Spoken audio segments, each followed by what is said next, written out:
esta última mesa que nos reúne hoy acá es para poder reflexionar, pensar, compartir algunas coordenadas sobre los activismos urgentes hoy.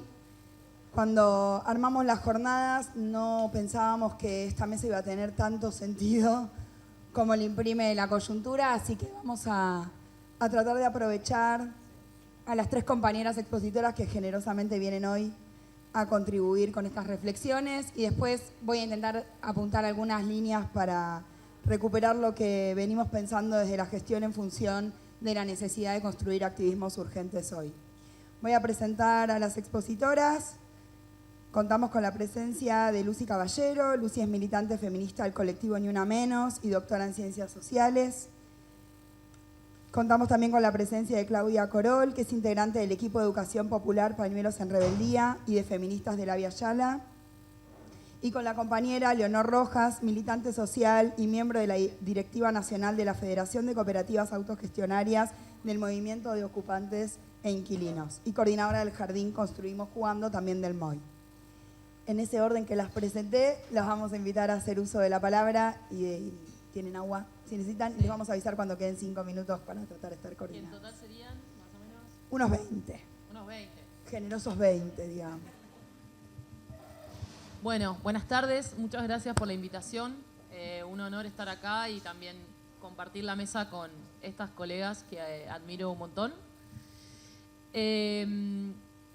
A mí me invitaron a hablar un poco de la situación económica desde una mirada feminista y también en diálogo con las luchas feministas, ¿no?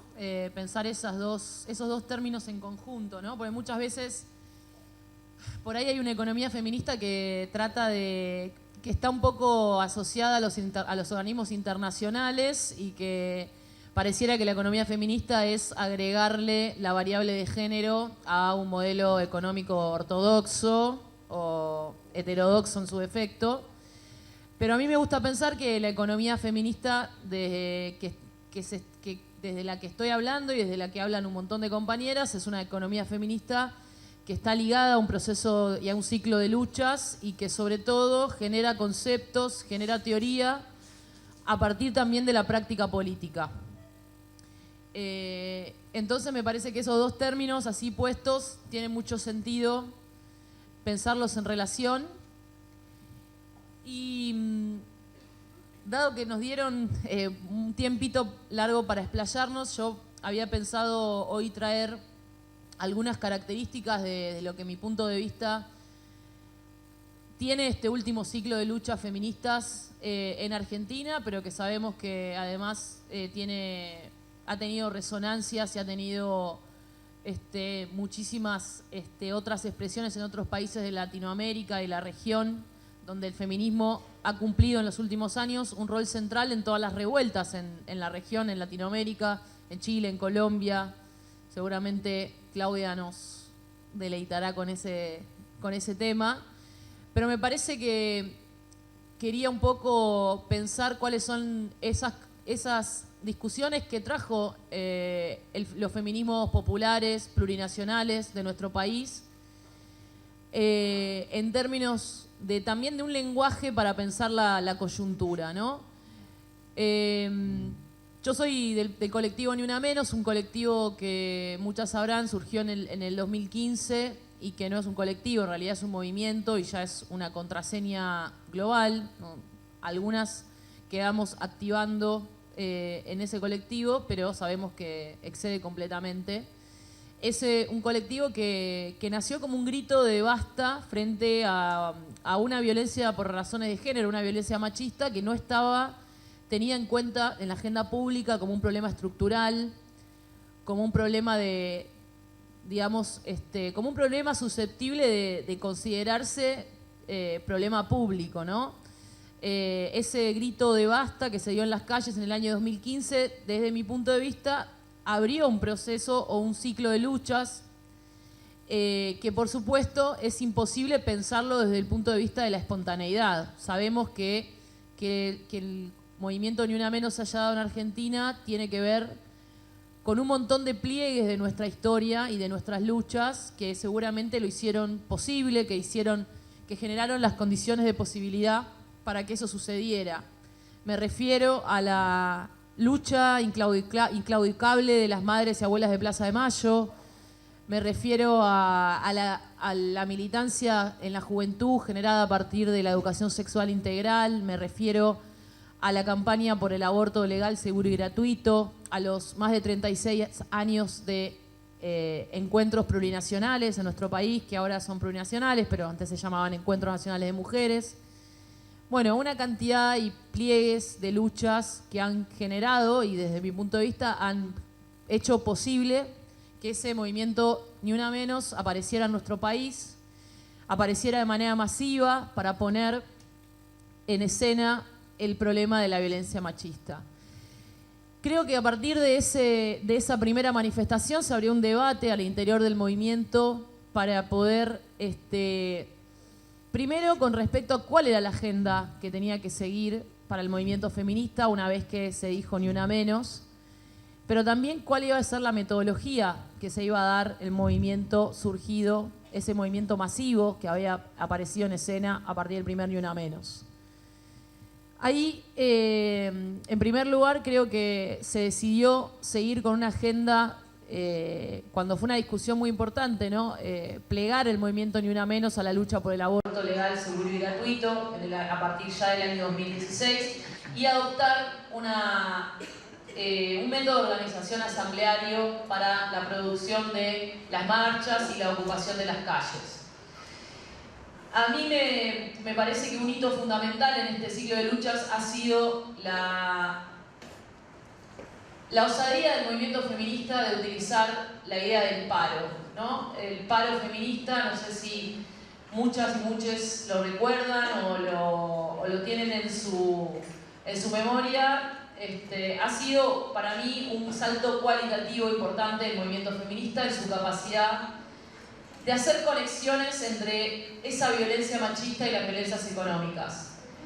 Y ahí me parece que hay puntos muy importantes para pensar que tienen que ver con cómo el movimiento feminista y estas luchas feministas, que son un poco también el título de la mesa, han hecho pedagogía en la sociedad en aspectos muy significativos. Por ejemplo, en qué se entiende por trabajo, quiénes producen la riqueza, quiénes son consideradas trabajadoras, más allá de si perciben o no perciben un salario.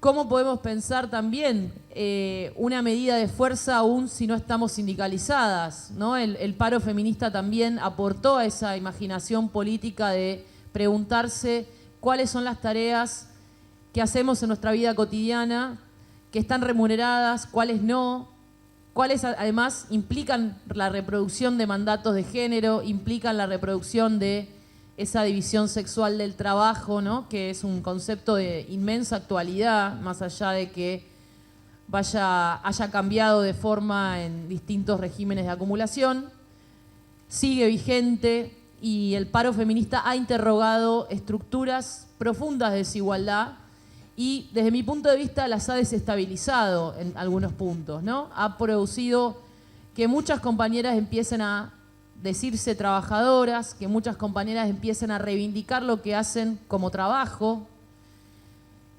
Y entonces creo que ahí hay un punto de acumulación muy importante para nuestro movimiento. También en relación a esa vinculación en cómo podemos pensar esa violencia por razones de género relacionada, imbricada con violencias económicas, ¿no? Donde la cuestión del trabajo es central. Pero creo que además el movimiento feminista de nuestro país ha devenido masivo en un momento casi como imagen inversa, ¿no? Nosotras fuimos un movimiento y somos un movimiento masivo que ocupó las calles en el mismo momento que en el año, simultáneamente a que nuestro país entraba en el peor proceso de endeudamiento de nuestra historia. Me refiero al año 2015, ¿no? Con el gobierno de Mauricio Macri, donde nuestro país tomó la mayor cantidad de deuda en el menor tiempo en toda su historia, pero también el préstamo más grande con el Fondo Monetario, de la historia del Fondo Monetario y de la historia del mundo, ¿no? Tremendos récords.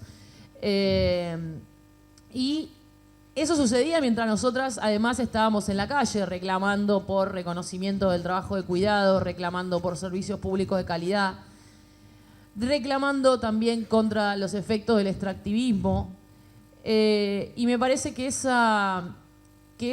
endeudamiento ha sido de alguna manera algo que encorsetó y que nos acompaña hasta hoy como el gran problema de la política nacional, donde nuestra agenda no puede ser ajena, ¿no? Nosotras del colectivo Ni Una Menos impulsamos la consigna Vivas, Libres y Desendeudadas Nos Queremos, que también tiene otras declinaciones, como la deuda es con nosotras, con nosotres. Y creo que ahí también empezamos a hacer una pedagogía, ¿no? Primero, para pensar que ese endeudamiento macroeconómico no se puede separar de los efectos que produce en la vida cotidiana de las personas y que hay un efecto diferencial en el caso de las mujeres, en el caso de las lesbianas, las travestis, las personas trans. ¿Qué empezamos a ver, no? Ese endeudamiento, lo que produjo en nuestro país, si lo miramos a grandes rasgos, por supuesto que en 20 minutos no voy a poder agotar la evaluación de todo lo que sucedió desde el 2018, pero desde el 2018 pasan fenómenos muy importantes para nuestra agenda, ¿no? Por un lado, hay una caída del poder adquisitivo de los salarios y de los ingresos que no se detuvo, que no se revirtió en este gobierno y que ya lleva más de 7 años y que es muchísimo mayor en el caso del trabajo informal, muchísimo mayor en el caso del trabajo comunitario, cuando está remunerado, ¿no? Por ejemplo, en el programa Potenciar Trabajo. Y además ha cambiado también la cantidad de horas que trabajamos por día, ¿no?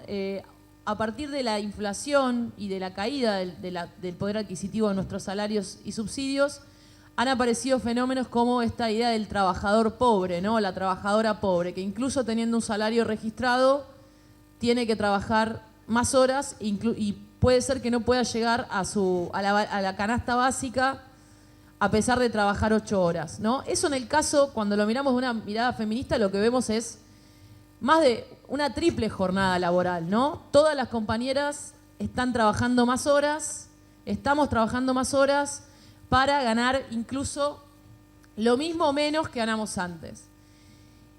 Y eso aparece en el mismo momento que el Fondo Monetario, por primera vez en su historia, dice que tiene un lenguaje de género. Si ustedes ven, en el primer acuerdo que firmó Macri, hay algunas cláusulas que después también se repiten en el último acuerdo que se firmó hace ya 2 años. Y me interesaba pensar con ustedes, ¿no? El Fondo Monetario dice, 2 puntos dice que principales, habla de que va a fomentar la igualdad de género en la Argentina. Una, lo que dice es que el Fondo Monetario le pide al gobierno argentino que haga todos los esfuerzos para fomentar la participación laboral de las mujeres. Y ahí me parece que hay un punto interesante, ¿no? Hay una agenda liberal en el feminismo que habla solamente de fomentar la participación laboral, ¿no? Que es además el lenguaje que usa el Fondo Monetario. Me parece que justamente lo que está pasando en este país no es un problema de necesariamente de participación laboral, sino justamente de derechos, de que participamos en el mercado laboral, pero no alcanzan los salarios que cobramos, pero son trabajos cada vez más precarios. Y entonces la importancia también de pensar cómo nuestra agenda además es todo el tiempo contestada desde los organismos internacionales, y cómo tenemos que armar una agenda que justamente pueda ponerle un lenguaje realmente transformador a esta discusión sobre el mundo del trabajo, ¿no? El otro aspecto que me parece importante es que desde el año 2017, pero pondría como hito el 2018, el Fondo Monetario está cada vez más hablando de la inclusión financiera como un mecanismo de autonomía económica para las mujeres. Es algo que particularmente yo vengo trabajando, pero lo que vemos en nuestro país no es que falta inclusión financiera, sino que desde el año, depende cómo definamos la inclusión, ¿no? desde el año 2018, 2017, hay un fenómeno muy importante que se había dado en otros países de la región, pero no había pasado en Argentina y ahora sucede también en Argentina, y es que hay una gran cantidad de la población que está endeudada para vivir, que está completando esos ingresos devaluados producto de las políticas de ajuste del Fondo Monetario, que pide el Fondo Monetario y que recomienda a los gobiernos, y que hacen que esa deuda macroeconómica aparezca en las casas como mandato para endeudarse para vivir. Hay muchas compañeras de distintos barrios, en todo el país. Hay ya estadísticas que hablan que en el peor momento de la pandemia casi el 40% de la población estaba sobreendeudada. Pero esto es un fenómeno que ya se volvió un paisaje estabilizado en Argentina y que tiene mucho impacto, y hay que poder pensar incluso también desde el punto de vista del trabajo social, porque hace 2 años, por ejemplo, se empezó a tomar el sobreendeudamiento como un problema de derechos humanos, ¿no? Se genera un gran impacto de estrés, de calidad de vida, pero además el endeudamiento es producto de la precarización laboral, pero al mismo tiempo deviene un dinamizador de la precarización laboral, porque genera que al estar endeudadas, incluso con varias instituciones, bancos, financieras, familiares, se tome deuda, digamos, se acepten trabajos en peores condiciones para pagar esa deuda, ¿no? El endeudamiento como un motor de esa precarización laboral. Cuando vamos a estudiar las estadísticas de este endeudamiento, vemos que está mayoritariamente feminizado, que sobre todo las que vienen tomando deuda desde el año 2018 son las mujeres, y las mujeres que son jefas de hogar, ¿no? Como si esa triple jornada, como además de trabajar más, porque hay una parte de la jornada que no te la remuneran porque es trabajo no remunerado, además estés penalizada y obligada a tomar deuda para llegar a fin de mes. Ni hablar de los hogares monomarentales, ¿no? Donde no se convive con el cónyuge, que hay un sobreendeudamiento mucho más pronunciado. Les voy a contar, hay un estudio reciente de la CEPAL que básicamente confirma todas estas hipótesis, pero las pone en un lenguaje más neutro políticamente, pero se puede ver un estudio en todo el país. A mí me parece importante porque es un paisaje social que se está configurando desde el primer acuerdo con el Fondo Monetario, que lamentablemente fue legitimado por este gobierno en el 2021, el 2022, y que está hoy generando, ¿no?, toda la situación y el dramatismo que estamos atravesando hoy, y que tiene mucho que ver también con el crecimiento de estos personajes de derecha, de ultraderecha, y que habla de una población que desde que el Fondo Monetario está en nuestro país trabaja más y gana menos, y al mismo tiempo está endeudada, ¿no? Entonces, me parece que es una perspectiva que tenemos que tener en cuenta para pensar estos procesos macroeconómicos de la vida cotidiana, y entender también que ahí en la vida cotidiana hay una racionalidad política, y que tenemos que entender por qué, por ejemplo, un candidato que está prometiendo la dolarización está prometiendo de alguna manera, aunque sea fantasiosa, aunque sepamos que va a generar más problemas, está prometiendo una salida radical frente a una población que está incluida financieramente y sobreendeudada, a una población donde el dinero que se gana con un trabajo cada vez más extenuante y de más horas se transforma en humo muy rápidamente. ¿No parece demasiado delirante que aparezca alguien con una solución radical como la dolarización y que pueda tener, por ejemplo, y que pueda conectar con un malestar generalizado? Entonces, pero al mismo tiempo me parece muy importante entonces pensar en estos dos fenómenos, ¿no? En esta precarización del trabajo que se viene incrementando, y que la pandemia también es un momento, la mayoría de los trabajos que se recuperaron después de la pandemia son trabajos precarios, y al mismo tiempo estos trabajos cada vez más precarizados, acoplados con un mayor endeudamiento de la población, y que están totalmente relacionado con las condiciones que el acuerdo con el Fondo Monetario descarga sobre nuestro pueblo. Un acuerdo que sabemos que es inflacionario porque obliga, sobre todo estoy hablando del último acuerdo que se firmó, que se sancionó en el Congreso, digamos que se legitimó en el Congreso, obliga a devaluar la moneda semanalmente, genera inflación y sobre todo tiene una meta de déficit fiscal que obliga permanentemente a ajustar partidas como la de las jubilaciones, como la de la asignación universal por hijo, como en el caso de la vivienda, en el último reporte que leí antes de venir del presupuesto del trimestre pasado, del semestre pasado. Entonces, me parece que hay muchos aportes desde la economía feminista, esta economía feminista que acuñamos al calor del ciclo y del último ciclo de luchas para pensar esta realidad desde el punto de vista de la racionalidad política y la importancia de pensar la economía desde la vida cotidiana. ¿Qué pasa en la vida cotidiana? ¿Cómo afectan estos procesos de endeudamiento?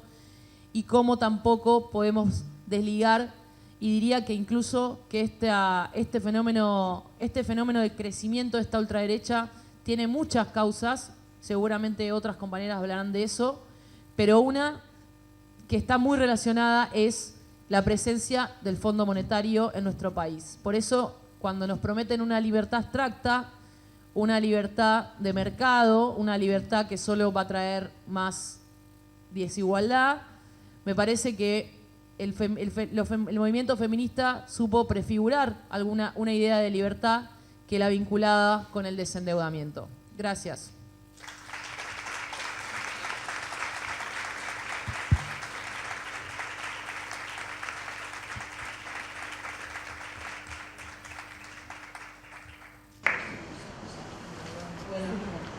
Buenas tardes. También muy agradecida de poder estar acá, pensando así como mareada, porque vine corriendo desde otro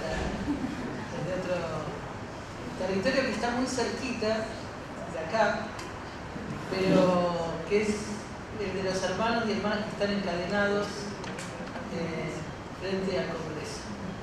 Y que lo traigo no solo porque llego con ese impacto y es bueno compartir que la cabeza queda un poco ahí en esos lugares, porque me tocaba hablar de feminismos y de activismos feministas, y uno de los temas que me preguntaba es ¿qué hacemos? ¿No? Cuando se nos plantean estas situaciones. Hoy teníamos además un diálogo con mujeres del Malón, del Tercer Malón de la Paz, sobre el feminismo. Y era bien interesante porque son hermanas que plantearon su distancia con las miradas y las perspectivas del feminismo. Cosa que no nos sorprende porque muchas veces, sobre todo que estamos en los territorios de pueblos originarios, de mujeres campesinas, en distintos espacios de poblaciones, nos encontramos con estos diálogos, que a la vez los buscamos. Nos parece necesario hacer, no para imponer una mirada sobre otra, sino para comprender que las cabezas piensan, como decía Paulo Freire, donde los pies pisan. Entonces, hablamos desde por qué costaba mirar el feminismo y qué entendíamos por los feminismos, así que yo como voy practicando de la reunión esta que es más seria, entonces hice el ejercicio ahí. Hasta porque ellas, por ejemplo, tenían diferencias con el feminismo piquetero, que nosotras lo valoramos mucho, nuestra experiencia, pero claro, a ella la resuenan, e incluso si hubiera faltado algo, pasó una señora así insultándolas, estábamos ahí diciendo, son las piqueteras de Milagro Sala. Entonces la identificación en este caso de las piqueteras, los piqueteros como a través del insulto, del maltrato, es algo que en el caso de Jujuy lo he tenido cotidianamente y siempre he tenido que decir, no somos piqueteras, la forma que se presenta, y también explicando que porque ellas cultivan y tienen animalitos y quieren que su economía tenga que ver con eso y no con los planes, ¿no? Bueno, así que fue re interesante, todavía me quedo dando vueltas y llego con esas impresiones, y también con la impresión que tengo hace varios días, desde que llegó el malón, y antes, cuando estuve en Jujuy con ellas, en el corte de ruta, que por ejemplo, para hablar de los últimos días, están encadenadas y encadenados en el Congreso y no baja un diputado ni una diputada a hablar. No están. Sí, hubo poquitos que sí, pero muy poquitos. Y ahora, desde ayer, están pidiendo una reunión con todos y no salen. Entonces acá se celebran los 40 años de democracia, ¿no? Y yo dije, ¿qué democracia? ¿De qué nos están hablando? Cuando los representantes, ni siquiera estoy diciendo que respondan favorablemente a sus pedidos. Que escuchen, que dialoguen. Entonces vaya si hace falta activismo, y más activismo, para que esto se multiplique y no sea solo la voz de las hermanas o de los hermanos de esos pueblos que están desde el 1 de agosto en Buenos Aires con muy poco acompañamiento. Cuando ya tenía esa impresión cuando estuve en Jujuy, estuvimos con una delegación feminista, plurinacional, visitándolos, ya habían sido reprimidos y reprimidas, y de nuevo decíamos, pero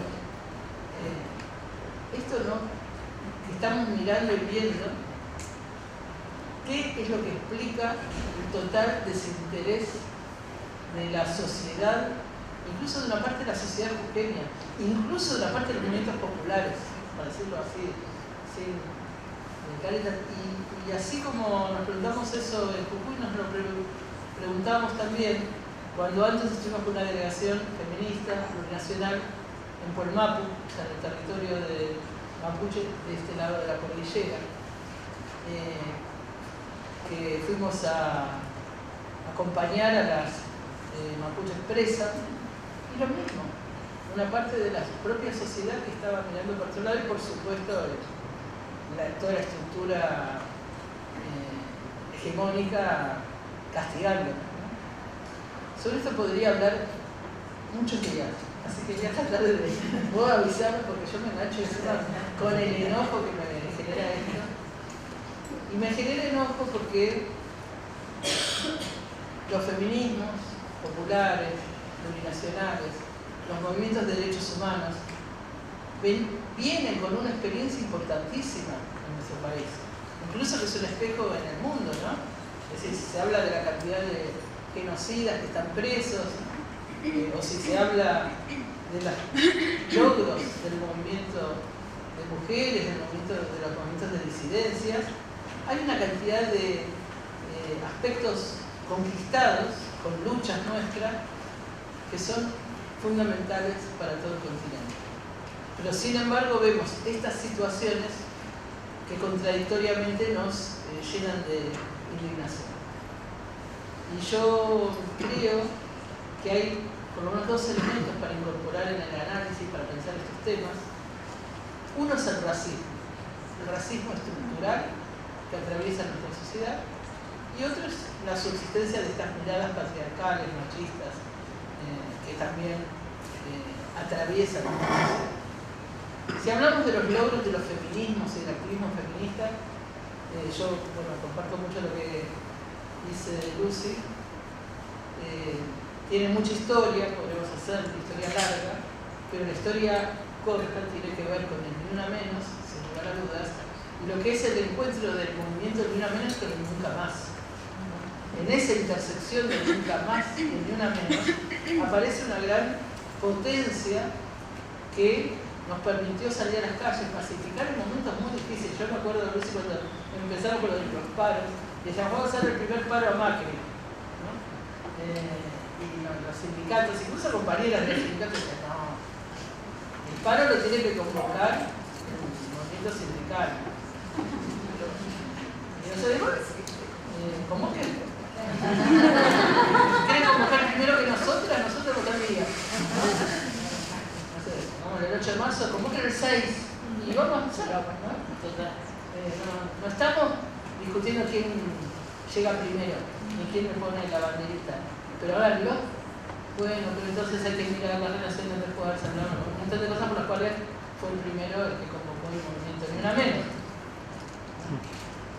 Y fue un acto audaz del movimiento y de los feminismos, en ese momento, decir, sí, podemos parar el país frente a las políticas de cambio. Y lo paramos. Quienes tuvimos la suerte de estar esos días, ese día, lo paramos. Porque éramos tantas. Bueno, ¿qué pasa ahora?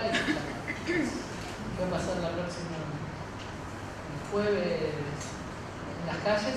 Tenemos que ver cómo nos preparamos. Y también tenemos que ver el concierto que genere, que creo que nos genera a todos, por ejemplo, los resultados electorales.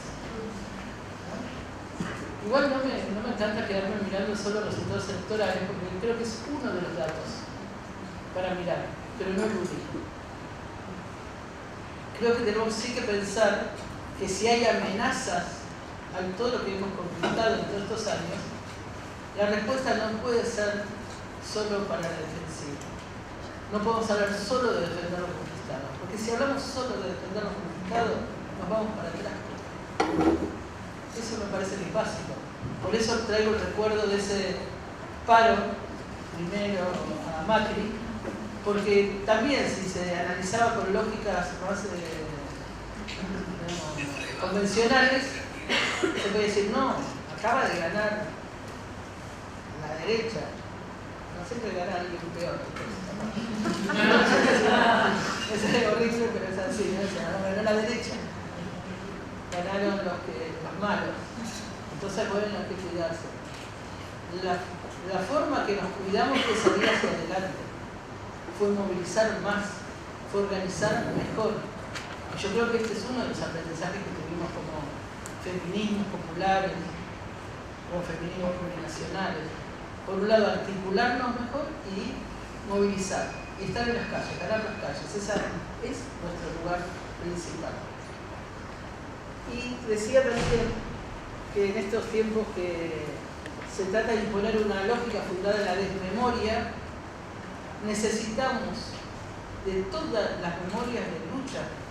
Acá se nombraba a las madres, pero podemos hablar de mucho antes y de todos estos años, de cómo en la fuerza de las mujeres ha estado siempre la defensa de la vida. Y creo que esto sigue siendo un elemento. Parece ser como un poquito conservador a veces, ¿no? Porque siempre lo ven, la maternidad, la defensa de la vida. Sí, pongámosle que es un poquito conservador, pero es importante porque nos da una energía, la posibilidad de hoy pensar la defensa de la vida tanto como defensa de los territorios como defensa de los pueblos. Y si vamos a los lugares donde hay resistencia a las políticas neoliberales, a las políticas extractivistas, a las políticas represivas, en esos lugares las mujeres están en la primera línea, sea Jujuy, o sea Colmapo, o sea Perú, frente al golpe de Estado, sea Bolivia, frente a los golpes de Estado, ¿no? En todos esos lugares han estado y estamos las mujeres en la primera línea, y entonces por eso podemos sentarnos a dialogar con hermanas que nos dicen no somos feministas ni queremos ser, pero vos estuviste sentada al lado mío en estos tiempos. Es estar juntas en los lugares, es una parte decisiva, a mi entender, con la que se construye la confianza necesaria. Y yo hablo de cosas que parecen, habló de confianza, eso no está en ningún manual. No, pero está en la práctica cotidiana, sin confianza no existe la posibilidad de luchar juntas y desafiar al sistema y a todas sus violencias. Y decía, defender el territorio, defender el territorio tierra, el territorio cuerpo, y decía de sostener este encuentro del ni una menos, del nunca más, y una compañera me decía en estos días, y el ya basta de las madres protectoras también, ¿no? Es decir, esas experiencias donde se fueron forjando límites a las políticas de impunidad. Porque toda la historia de la lucha contra las violencias patriarcales, coloniales, capitalistas son luchas contra la impunidad. Y ahí se nos abren muchos debates también, ¿no? Porque más de una vez nos dicen, bueno, pero poner freno a la impunidad de tal modo es punifilismo. Sí, por favor.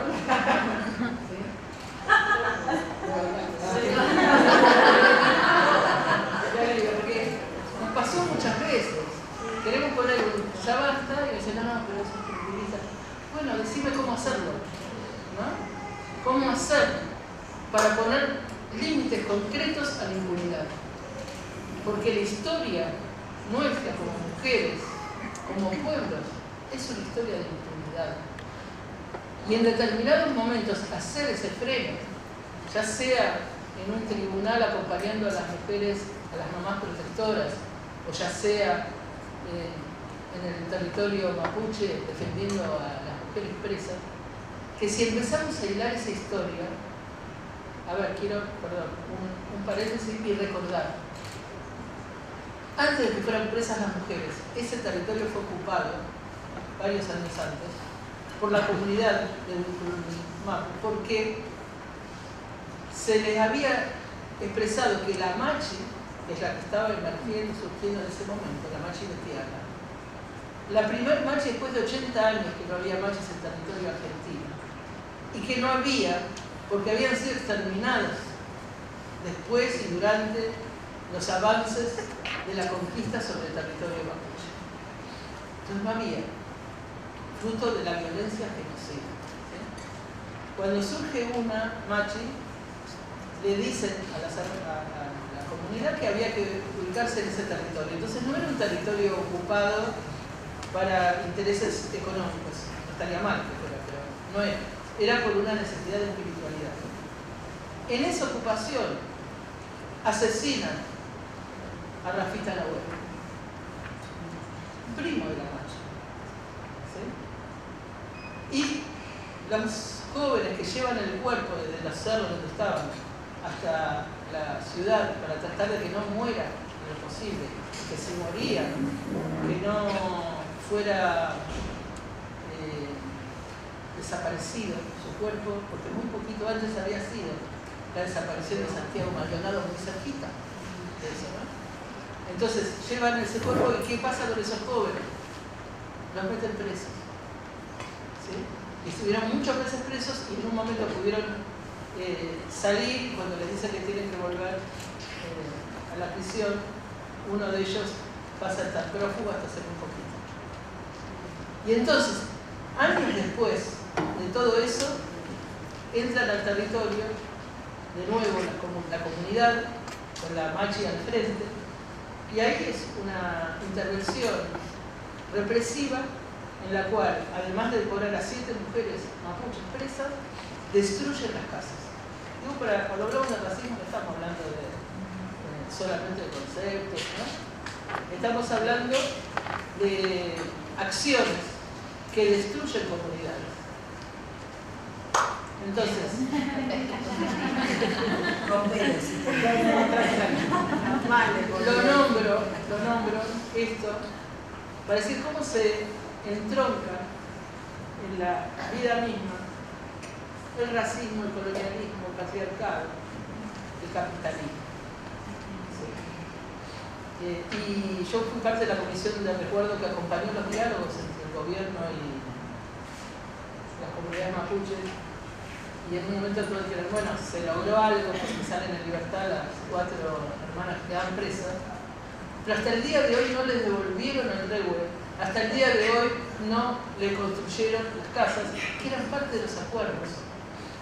Entonces, lo que estoy tratando de compartir es que si nuestros feminismos no son activos, no son antirracistas, no son anticapitalistas, nos vamos achicando cada vez más en nuestra posibilidad de intervención. Y nuestros modos de intervención no son solo la búsqueda de determinadas leyes, eso es importante. Y no vamos a renunciar a ninguna ley que nos beneficie. Pero también hemos hecho aportes en el terreno de la cultura popular, antipatriarcal y antirracista, lo que nos permite pensar que en cualquier barrio podemos hablar de nuestros feminismos, podemos hablar de Ni Una Menos, podemos hablar del aborto legal, seguro y gratuito como un derecho conquistado. En un momento cuando estamos en medio de la votación de las leyes, salió una carta de los sacerdotes, de los buenos. tercermundistas, pero salían en contra del aborto. ¿No? Vivieron. Se parecían buenos, ¿no? O sea, muchas compartíamos, pero sacaron esa... Y entonces tuvimos que ir a decirles, porque ellos decían, en nuestros barrios, en las villas, en las villas las mujeres no quieren abortar. Y en un debate decíamos, no, padre, las mujeres abortamos en los barrios, solo que no vamos a confesarle a ustedes. No da. Porque las mujeres no somos tontas y sabemos con quién hablamos. Y también sabemos a quiénes acompañamos. Y sí, nosotras, feministas, acompañamos, ustedes lo saben mejor que nadie, un montón de situaciones de... Entonces, para terminar, porque quedan 3 minutos, decir lo siguiente. Yo decía, no solo luchamos por determinadas leyes, hackeamos la cultura popular, la patriarcal, perdón. Luchamos por sostener con autonomía las políticas de sobrevivencia. Por eso los comedores populares, las ollas populares, las huertas comunitarias y el debate político. ¿Qué tiramos a la olla? Porque también estamos hablando de soberanía alimentaria. Porque también estamos hablando de cómo hacer para mantener un criterio de lucha por la salud, que era el tema este, ¿no?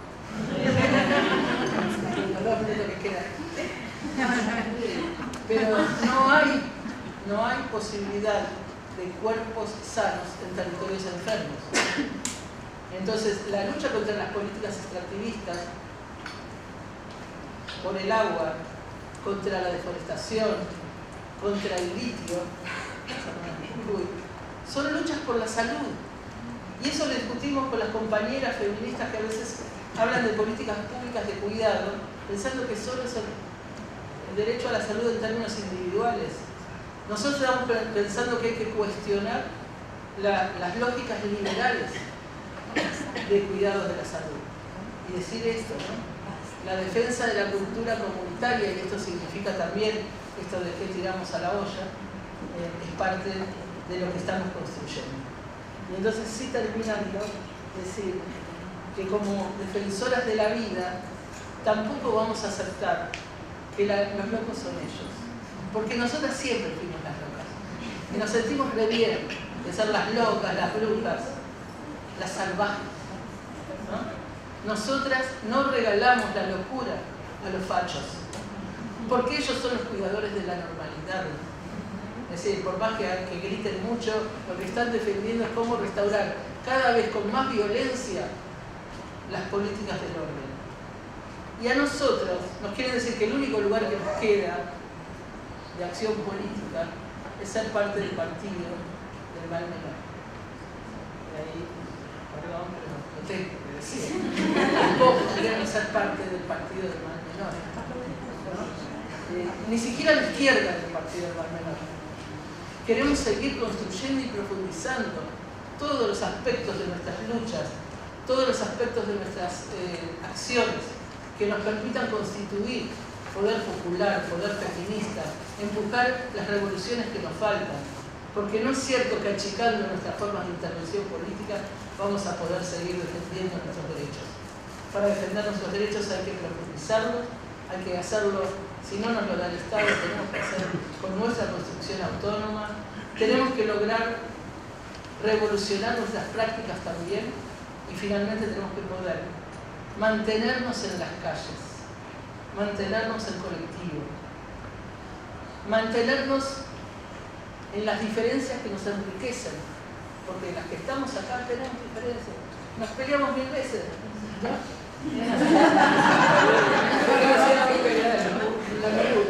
Pero sí, pero porque tenemos... No, ahora estamos todas juntas, fútbol, locura, todo contra. No son el amor sin el espanto. Pero también necesitamos que nos una la acción colectiva. Y que ninguna hermana, ni de Jujuy, ni de Mapuche, ni en Perú, ni en ningún territorio de nuestro continente o del mundo se sienta sola. Y eso que logramos desde los feminismos, que es que si golpean a una, respondemos todas, tiene que seguir siendo parte de nuestra acción cotidiana.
Peleamos con el fenómeno ocupacional.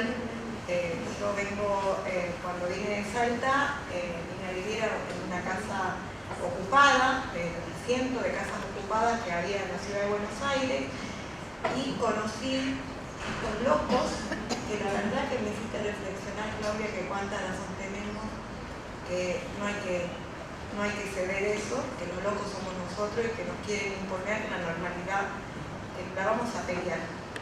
Y conocí a algo que se estaba gestando en una mesa de trabajo en el Spardelight, donde muchos y cientos, por lo menos en el CESA 15 fue para nosotros algo articulador, algo que creó redes desde la salud. Había unos locos ahí que eran psicólogos, que eran pediatras, que eran trabajadores sociales, que estaban ahí acompañando a la población a cubrir las necesidades básicas que teníamos los ocupantes, ¿no? Porque al no tener en ese momento trabajo estable, porque vos venís de una provincia que tenés que empezar a como a crear redes, porque venís totalmente desarraigado de un montón de cosas, empezás a conocer y a construir tus propias redes.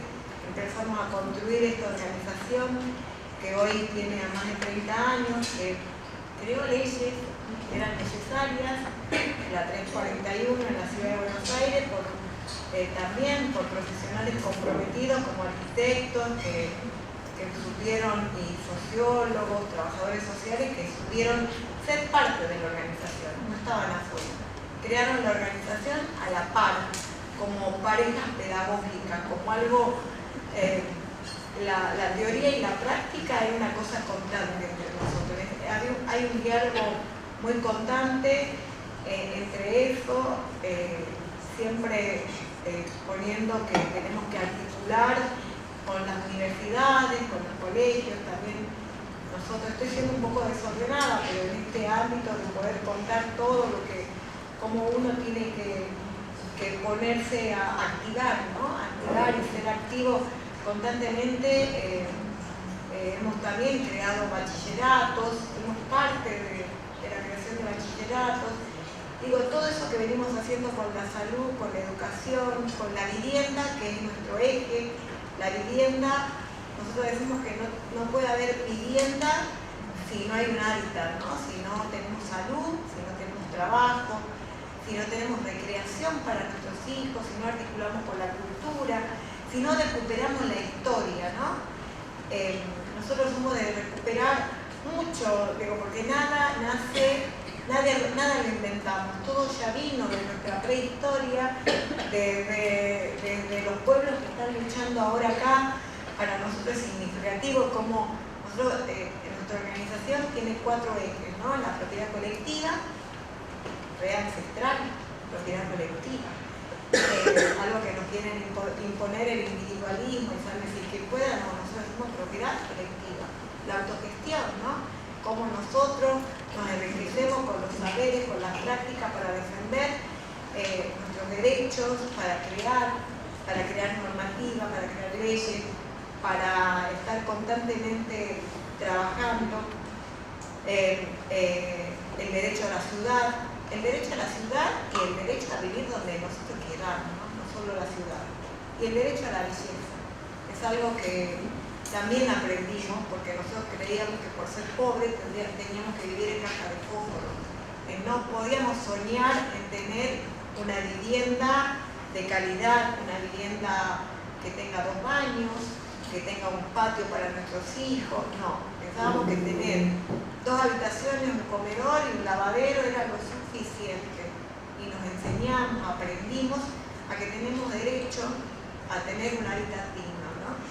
Y ahí en crear la belleza y en todo lo que hacemos, en cada cosa en la organización, nosotros queremos siempre, todos nos dicen, no, pero ustedes se aburguesan. No, ¿por qué? ¿Que ser burgués, tener el derecho de ser burgués? No, podés tener todo, nuestros chicos tienen que tener leche de calidad, esto que decía Claudia de la soberanía alimentaria, que comer sano no es caro, comer sano.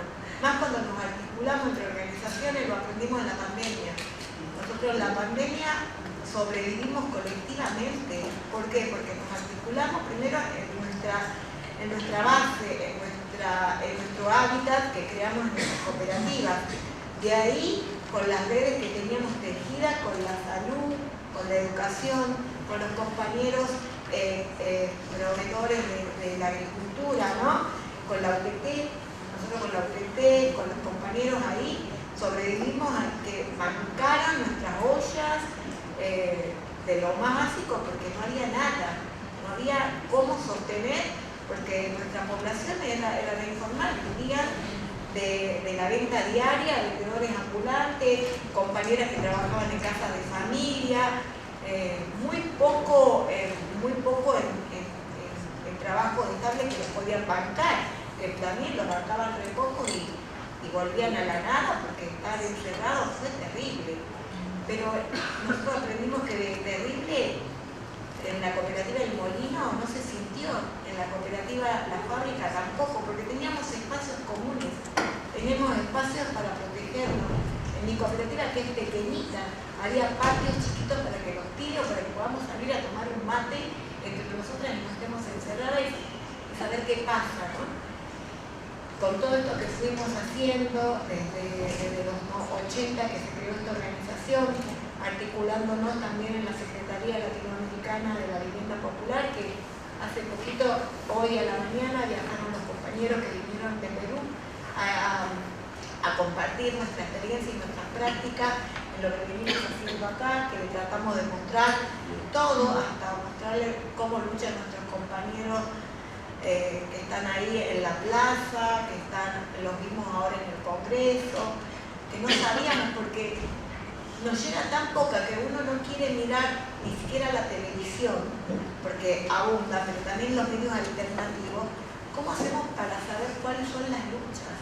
La verdad que o dónde tiene que estar, porque son tantos frentes que te presentan, tantos frentes y tantas horas que tenés que laburar, que nosotros desde nuestro jardín, yo trabajo y coordino el jardín, donde tenés que estar siempre a la defensiva de todo, de ver, dijimos, bueno, ¿cómo hacemos para contener a los pibes, para todo esto? Y tenés que estar peleando que si no se te rompe la cocina, porque si no tenés para cocinar, los pibes no pueden venir al jardín y tenés 60 familias que no pueden ir a trabajar. ¿Cómo haces cuando tenés educadores que están precarizados? Más que precarizados, están súper vulnerados sus derechos de trabajadores. ¿Cómo haces para pelearle a este sistema cuando no te dan tregua, cuando vos querés levantar un poquito la cabeza, tenés otro conflicto más grande que te ponen hacia adelante y decís, bueno, esto no es tan grave, por lo menos tenemos la comida asegurada, pero sabés que tenés que pelear, porque con los 80.000 pesos que cobra un educador por laburar 4 horas, cuando en el sistema formal cobran 180, no podés competir y se te terminan yendo los mejores educadores que los fuiste nutriendo con una pedagogía para nosotros, para la libertad, ¿no? Para que nuestros niños, porque yo me cansé de trabajar con los grandes, la verdad. La verdad que le metí a los niños y apuesto constantemente ahí a que esos 3 años, de sus 45 días hasta los 3 años que están en nuestro jardín, tengan lo mejor para que se puedan desarrollar, porque siempre pensábamos nosotros y compartimos qué pasa cuando un niño se va de nuestra institución, que son tan, no estamos a favor de la temprana, no somos, pero sabemos que es un deber, las mujeres sobre todo, que cada vez afrontan la materno-paternidad sola, lo necesitan, porque si no, no pueden trabajar, ¿no? Entonces, hay que crear esos espacios y que esos espacios donde están los niños tan pequeñitos y tan chiquitos tienen que ser lo mejor, tienen que ser lo más parecido a su casa. O nuestras compañeras peruanas lo hacían al nido. Bueno, lo más parecido para que puedan estar bien y crezcan autónomamente, con el desarrollo motor autónomo, con la didáctica de la ternura. Que nosotros cuando creamos el jardín nos decían locas, ¿cómo se van a meter en la educación? ¿Cómo?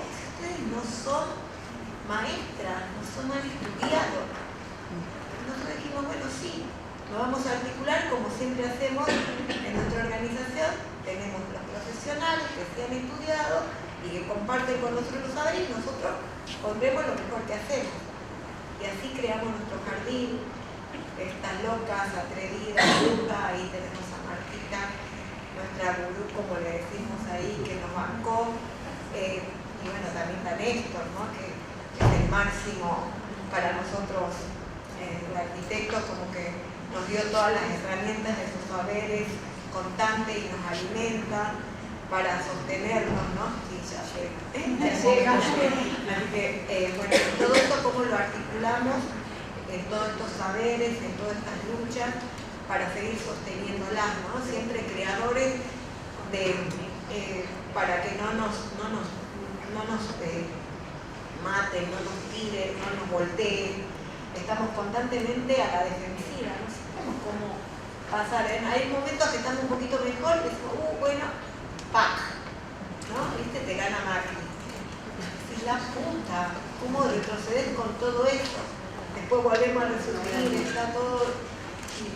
Bueno, me parece que esto de la creación de redes, comparto con Claudia cómo nos tenemos que articular entre las organizaciones. Yo me acuerdo cuando nosotros nacimos en los 90 y en los 80 con la organización, era ocupar las calles.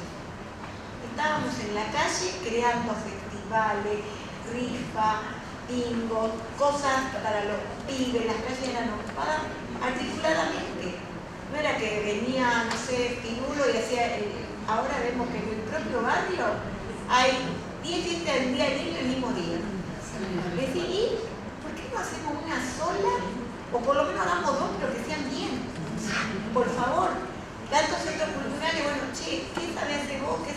Y nos potenciemos en lo que sabemos hacer y en lo que es mejor para nosotros y veamos cómo podemos hacerlo. Nosotros estamos peleando una ley, ¿no? Porque nos están matando la ley.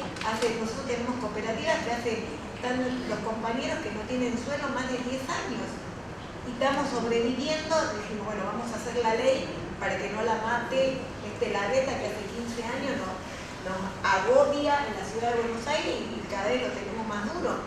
Y no veo que haya resistencia. ¿Cómo hacemos la resistencia con este tipo que nos gana siempre?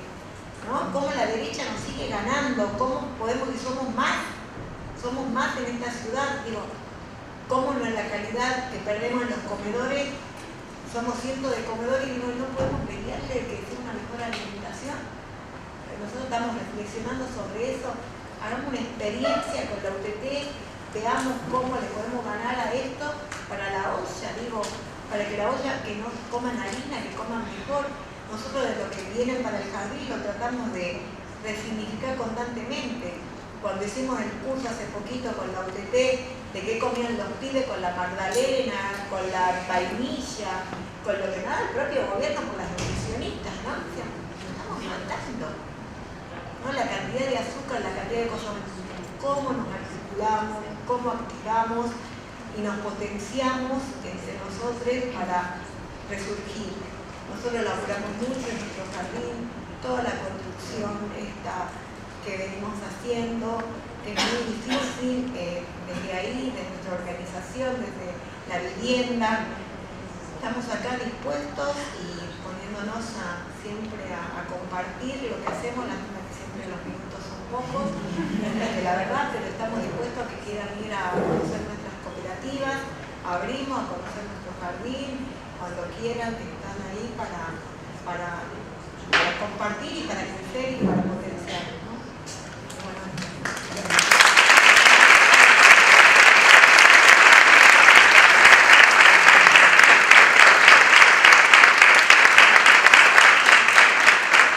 Bueno, yo voy a arrancar por decir que durante todas las jornadas hay un punto que fue bastante claro y que tiene que ver con un eje de coyuntura, pero que trasciende la coyuntura, que es que nos encontramos en un contexto de crisis económica fenomenal y que cualquiera de los candidatos que más votos sacaron en las PASO ya nos advirtieron que va a haber ajuste. Creo que la diferencia va a ser con cuánta represión lo van a hacer pasar. Y ese ajuste, como todo punto de crisis, siempre pesa sobre la clase trabajadora, ¿no? Y dentro de la clase trabajadora, mujeres e disidencias, como decía Lucy antes, tenemos ahí un plus de vulnerabilidad para tener en cuenta.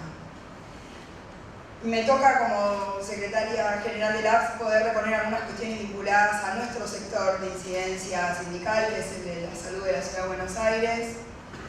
Y en ese marco de crisis, creo que hay que recuperar algunas cosas. Yo odio los números, pero creo que los números nos ayudan a pensar y a ilustrar algunas cosas que, si no, quedan ahí como ajuste, como un abstracto, o precarización laboral como un abstracto. Me parece que hay cosas que los números nos ayudan a un poquito más en concreto.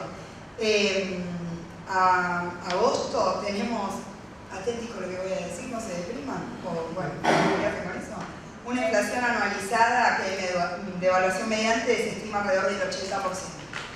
En salud, profesionales de la salud, porque hay compañeros que todavía ganan mucho menos que nosotros, presentamos un aumento salarial acumulado del 75% sobre el salario de diciembre del 2022.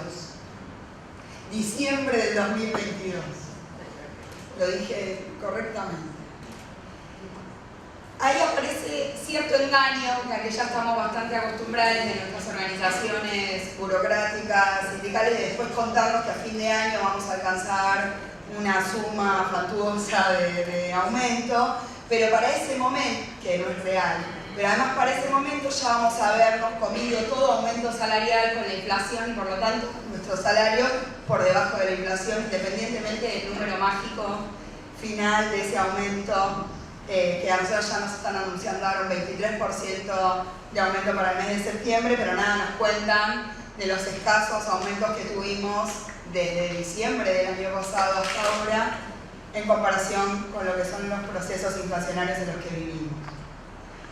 Y ese engaño, además, que tiene que ver también con considerar que somos menos conscientes de cuánto nos cuesta vivir de lo que realmente somos, también tiene una intencionalidad política que es la de desestimar cualquier forma de protesta.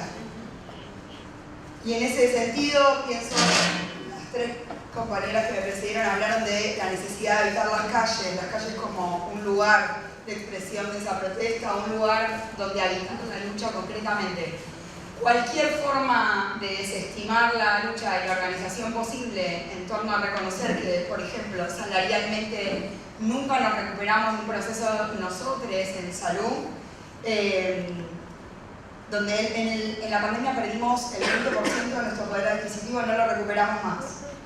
Y cuando nos cuenten que ahora vamos por un 23% de aumento, nadie va a decir que no hay ni 1% de recuperación salarial. Entonces, si nos dicen que vamos a un escenario del 23%, probablemente festejemos, estemos ahí como, qué bien, y no salgamos a pelear por la recomposición salarial, y no salgamos a pelear por un aumento real de nuestros salarios. Me parece que eso simplemente evidencia para sindicatos como el nuestro que el ajuste y la crisis ya lo estamos pagando los trabajadores. Y que nos estamos endeudando para vivir también. Entonces, ¿por qué en este contexto donde se anuncian medidas económicas ahora cada 45 minutos, los sindicatos no podemos indexar nuestros salarios a las inflaciones? O sea, ¿por qué no podemos? Bueno, porque en toda sociedad capitalista el ajuste lo paga la clase trabajadora. Y como decía Claudia, nuestros feminismos son anticapitalistas, nosotras somos un sindicato de impronta feminista y desde ese lugar un poco lo que intento decir es que desde nuestra humilde posición no pasarán, no vamos a dejar que seamos los trabajadores quienes paguemos el ajuste así sin más, por lo menos. Entonces, desde espacios como estas jornadas, quienes tenemos alguna responsabilidad en lo colectivo, tenemos que pensar cómo hacemos para construir activismos sindicales a la altura de estas circunstancias. Y a nosotros nos parece que eso no hay ninguna duda que va a ser recuperando nuestros espacios de organización gremial, pero además va a ser recuperándolos en un sentido de herramienta de lucha, va a ser aportando la construcción de todos los armados multisectoriales posibles, de todas las asambleas, de todas las mesas de articulación. Va a ser habitando todos esos espacios de encuentro con otros, porque la soledad, aún en la soledad de un espacio colectivo, no va a ser suficiente. Pero ahí hay una advertencia para hacer, que es que nosotras planteamos que hay que resignificar lo colectivo, pero no un colectivo cualquiera. Un colectivo que esté organizado, un colectivo que esté construido con mecanismos democráticos de participación, un colectivo cargado de participación genuina de sus bases. Estamos hablando de construir un colectivo como una instancia contrahegemónica donde efectivamente participemos de la disputa por el poder presente. Porque si no, todos esos otros espacios colectivos que habitamos y que construimos no alcanzan los objetivos que perseguimos. Y ahí nos frustramos, y ahí desmoralizamos, ahí nos volvemos a nuestras casas, y ahí se pierde toda posibilidad de construcción colectiva real sostenida en el tiempo. Construir estas confianzas que decía Claudia, ¿no? Yo me voy a permitir proponer 3 vías para intentar abordar esta construcción colectiva que solamente voy a mencionar y después nos quedará la tarea de volvernos a encontrar para seguirlas pensando. Una me parece que es redistribuir el uso del tiempo. Redistribuirlo socialmente, pero también en un montón de sentidos que ya fueron trabajados en estas jornadas, pero ahora quería plantear la necesidad de redistribuirlo para poder hacer un uso político de ese tiempo, para hacer política en ese tiempo. Nuestras compañeras delegadas, las compañeras de la comisión directiva, congresales, veedoras, tenemos que hacer una tarea bastante titánica para distribuir el uso de nuestro tiempo, para poder disponer de tiempo para la militancia. Y esa disputa no solamente tiene que ver con nuestras relaciones interpersonales, sino que también tiene que ver con cómo tenemos introyectados estos modelos de uso del tiempo, en donde primero el tiempo tiene que estar al servicio de trabajar, después tiene que estar al servicio de maternar, cuidar, criar, después tiene que estar al servicio de alguna otra tarea socialmente útil, y en el último rato que me queda, si justo logramos que la reunión que pongan sea en un horario donde yo voy a poder participar, entonces con un poquito menos de culpa voy a activar políticamente. Entonces, esa es la disputa por el uso político del tiempo. Es una disputa colectiva, pero también es una disputa en ese proceso donde lo personal es político.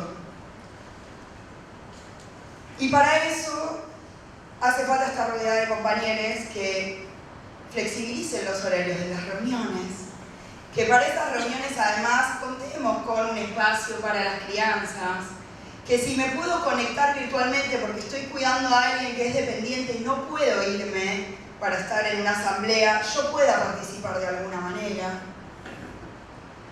Es decir, tener una lectura de que hay una necesidad colectiva de que hagamos un uso político del tiempo. Si no, sigue siendo un uso individual, un privilegio. La que puede participa, la que no puede no participa. Hoy participamos de estas jornadas en las que más o menos han circulado unas 400 personas, que me parece que son la muestra de cómo hacemos un uso práctico de la disposición para el tiempo de hacer política. Porque son jornadas de capacitación, porque hubo un montón de exposiciones, porque hubo un montón de laburo académico, pero también son jornadas políticas, las organiza un sindicato. Y si esto nos hace el uso político del tiempo, no se me ocurren mejores ideas.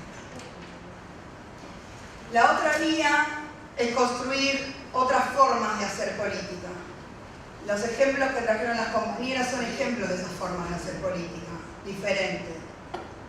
Lo obvio para alguien que le toca hablar desde un espacio sindical es pensar cómo hacemos para construir un sindicalismo que no reproduzca las violencias y las misoginias de todos los espacios sindicales que habitamos, pero además cómo construimos formas que se puedan separar de esos mecanismos de ejercicio autoritario del poder. Y ahí me parece importante hacer un llamado a que no por eso vamos a hacer una política liviana, amable, agradable, fácil de ser oída, digerida. Podemos ser igual de potentes, podemos ser igual de vehementes, podemos ser igual de fuertes en las posiciones, pero lo que no podemos permitirnos es ser violentos. Eso no, esos son los límites. Y esa búsqueda todavía está haciendo, y de esa búsqueda todavía estamos siendo parte, así que es probable que la vivimos unas cuantas veces, pero también que tengamos ciertos aciertos, que es importante registrarlos y capitalizarlos. Esa es nuestra historia de lucha. Y sobre esa historia somos responsables. Por otra parte, cuando decimos que hay que construir sindicalismo desde los feminismos, no estamos diciendo que hay que darle marcha a un proceso de homogeneización que anule las discusiones, que desaparezcan las heterogeneidades presentes, donde no tengamos lugar a decir lo que pensamos abiertamente y que construyamos cierta sororidad forzada a base de no permitirnos las discrepancias.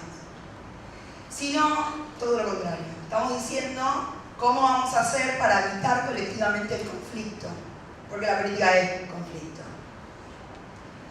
Entonces, usar ese conflicto, bancarnos ese conflicto como un motor para esa construcción, como un motor para darnos los debates una y otra vez que son necesarios para la transformación de este escenario que está en tensión. Nosotras desde la APS hacemos esa política, somos políticamente honestas con nuestras ideas y defendemos nuestras posiciones colectivas, vehementemente, aguerridamente, poderosamente. Y es un lindo ejemplo de otra forma de hacer política. Para cerrar la idea sobre este punto, me parece que el feminismo es polémica, ¿no? Hay muchas cosas.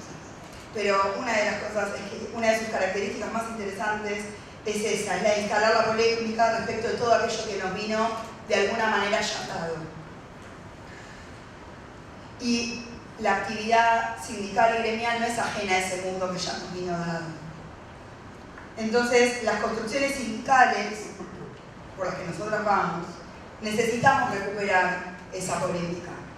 Necesitamos recuperarla para romper ese status quo, necesitamos recuperarla para profundizar los debates, para clarificar las diferencias, para anunciar cuáles son nuestras apuestas y desde ahí, en la heterogeneidad visiblemente colocada arriba de la mesa, ser capaces de trazar nuestras coordenadas de unidad para la lucha, porque indefectiblemente, no sé si nos tendrá que unir tanto el espanto, pero la lucha sí, la lucha tiene que ser nuestra condición de unidad. Y la tercera vía tiene que ver con una característica de las personas que nos congregamos hoy acá, que es que somos profesionales de una profesión determinada, que en este caso es el trabajo social. Y para quienes ejercemos una profesión, una forma de hacer política son nuestros proyectos profesionales. Entonces, estamos disputando hacer un hacer sindical en un contexto de crisis representando trabajadores de la salud pública, por lo que no solamente tenemos una responsabilidad sobre nuestra propia reproducción como trabajadoras, sino por el significado social de nuestra tarea, que es ni más ni menos que hacer salud pública. Y ahí recupero la discusión de qué tipo de salud pública.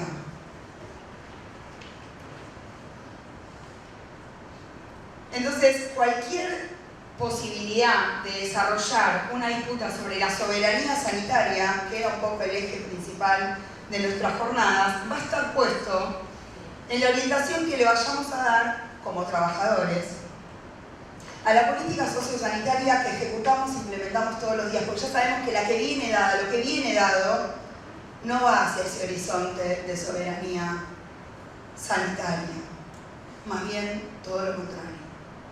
En nuestros lugares de trabajo no solo reproducimos la lógica imperante de la política sanitaria en tanto ejecutores de la misma, sino que además, y en función de nuestros proyectos políticos profesionales, disputamos colectivamente un sanitarismo al servicio del pueblo trabajador, que de alguna manera apueste a utilizar esos márgenes y amplíe la autonomía relativa sobre la política sanitaria que ejecutamos, porque si no, no necesitamos espacios para pensar. Vamos, reproducimos, nos volvemos a casa. Pero estamos acá hace 2 días, así que hay algo ahí. Y nosotras, nosotres, en lugar de conformarnos con bajísimas tasas de adherencia al tratamiento de tuberculosis, armamos redes, planteamos proyectos de ley, armamos comisiones de trabajo, articulamos con redes en territorio. En lugar de resignarnos a la complicidad de la muerte por abortos clandestinos, armamos la red de profesionales por el derecho a decidir, militamos la legalización del aborto, llevamos adelante toda una serie de registros y estadísticas para poder alcanzar las reivindicaciones tan pendientes en esa materia. En lugar de ser cómplices de cómo se van vaciando todas las instancias para recuperar una perspectiva integral de abordaje de la salud mental, armamos redes, vamos al Consejo Consultivo en Horario de Salud Mental, vamos a la COGESAN, hacemos un relevamiento, también denunciamos judicialmente, porque estas son también las herramientas que tenemos. Porque en esto que decía Leonor de la necesidad de trazar estas redes entre usuarios y trabajadores, lo que sabemos los trabajadores es que si no estamos por las garantías que en principio nuestros derechos implican, no va a haber quien lo haga. Y vamos a dejar eso vacante. Y voy a terminar como empecé, espero que en una vuelta dialéctica y no repetitiva, que es que no va a haber manera, no solo de defender nuestro derecho a mejores condiciones de laburo y de atención en el sistema público de salud y de formación, sino a la posibilidad de pensar qué más queremos, no solo defender ese derecho, bueno, cómo queremos que eso se plasme en proyectos de política sanitaria, si no es con un plan de lucha, que nos encuentre en unidad, que nos encuentre alerta, que nos encuentre activa, que nos encuentre disponiendo del uso político del tiempo que requiere cualquier proyecto social en el que nos embarquemos para superar esta situación en la que estamos y que no seamos quienes trabajamos los que paguemos los costos del ajuste. Gracias por venir, gracias por disponer de su tiempo para estar acá, gracias por presentar sus trabajos, a quienes fueron comité académico por leer los trabajos y amorosamente aportar para que mejoremos los que escribimos, a quienes comentaron las mesas, a quienes coordinaron las mesas, a todo el equipo enorme de laburo que hay atrás de armar 2 días de jornadas, a las compañeras de la Secretaría de Capacitación, de la Secretaría de Prensa, al Grupo de Salud Mental, me voy a olvidar de alguien, no me maten, a la Comisión Directiva, a todos nuestros espacios que nos nuclean colectivamente. Las compañeras del Consejo están hoy acá, ayer estuvieron las compañeras de la carrera de Trabajo Social. Todos nuestros espacios de organización tienen que estar puestos al servicio de la lucha. Este es el momento de crear nuestros propios procesos de activismo, así que a meterle a la lucha, compañeros.